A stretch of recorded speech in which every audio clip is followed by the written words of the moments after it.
রোহিঙ্গা ক্যাম্পে অভিযান, ইয়াবা, অস্ত্র ও গুলিসহ আটক ৩। উকিয়া থেকে কফিলউদ্দিনের প্রতিবেদনে দেখুন বিস্তারিত। উকিয়ার রোহিঙ্গা ক্যাম্পে অভিযান চালিয়ে ৪৩,৬০০ পিস ইয়াবা, একটি বিদেশি পিস্তল, ৩টি ম্যাগাজিন ও ২৭ রাউন্ড গুলিসহ ৩জনকে আটক করেছে ১৪ আর্মড পুলিশ ব্যাটালিয়ন।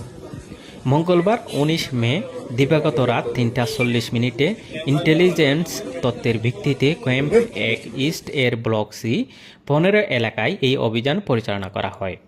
অভিযান পরিচালনা করেন লাম্বাসিয়া পুলিশ ক্যাম্পের অপারেশন ইনচার্জ পুলিশ পরিদর্শক জানে আলম মুন্সি।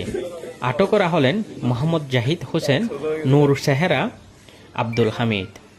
এ সময় জাহিদের কাছ থেকে বিদেশি পিস্তল, ম্যাগাজিন, গুলি ও ৪০,০০০ পিস ইয়াবা উদ্ধার করা হয়। এছাড়া অন্য দুজনের কাছ থেকে আরও ৩,৬০০ পিস ইয়াবা জব্দ করা হয়।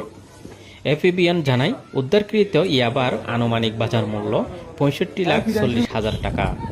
এ ঘটনায় আইনগত ব্যবস্থা প্রক্রিয়াধীন রয়েছে।